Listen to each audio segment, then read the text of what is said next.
大家好，欢迎来到快乐手工。我女儿啊，今年读初一了，她现在呢每天都在练习跑步，进行体能训练。中考的时候，体育成绩也是很重要的，所以从现在呢就要开始训练了。晚上呢，我陪她去跑步，看见她呢在听耳机，手上呢拿着个手机在跑哈，好像很不方便，所以回来呢给她做了这样子的一款腰包。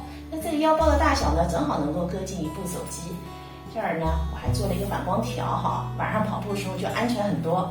反面呢，在这儿锁了一个扣眼儿，正好能够穿过耳机线。接下来呢，我就把这款腰包的制作方法分享给您。先来和大家介绍腰包用到的材料和具体的尺寸。这个呢是腰包的后片，这个呢是腰包的前片。前片呢它是分开的哈，在这儿我们要装一根拉链，我把这两个图纸呢都画在一起了。这里是对折线哈，这根虚线呢就是这个位置，这儿的宽度呢是2厘米。我们前后片的材料呢，它都是双层的哈，这个后片材料也是双层的。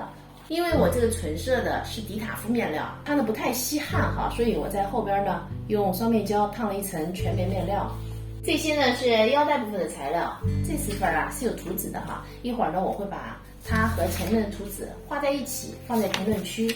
那咱们还需要一根60厘米长的织带和一个包扣。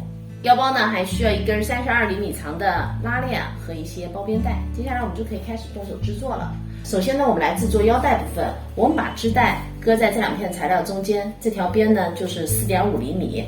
那这儿车一条线，这边呢也是一样的。这条线车好以后呢，我们把这边向上折1厘米，那反面也是一样的哈。折好以后，我们车上这2条边。织带两头的材料车好以后呢，我把它翻到正面了。接下来呢，我们来制作拉链部分。我们呢裁2个布片哈，这里的长度呢10厘米，宽度5厘米。我们把这布片呢对折，然后搁在拉链的两端。然后这儿车一条线，这儿车一条线。拉链两边车好以后呢，我们拉链的反面是这样的哈。接下来呢，我们拿出前片材料，上边呢搁上一片，我们光边呢压在拉链上面，下边呢也搁上一片，我们这样车一条线，这儿也车一条。前面上的拉链呢车好了，我在这儿呢还给它车了一条反光的织带，这样子呢夜跑起来呢就更安全了。接下来我们拿出后片材料，我在后片材料的这个位置呢锁了一个眼。那这儿呢我们就可以穿耳机线。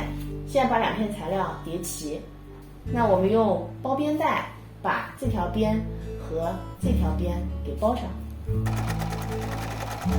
包边包好以后，那我们拿出之前做的包带材料，我们把这个包的两端塞进包带材料里边。塞好以后呢，我们车2道线把它给固定上，然后呢把包带中间剪开哈，固定上包扣。包带和包扣部分呢就车好了。在车这儿的时候，我用的呢是缝纫机上锁扣眼的针剂，这样子这个包呢就更牢固了。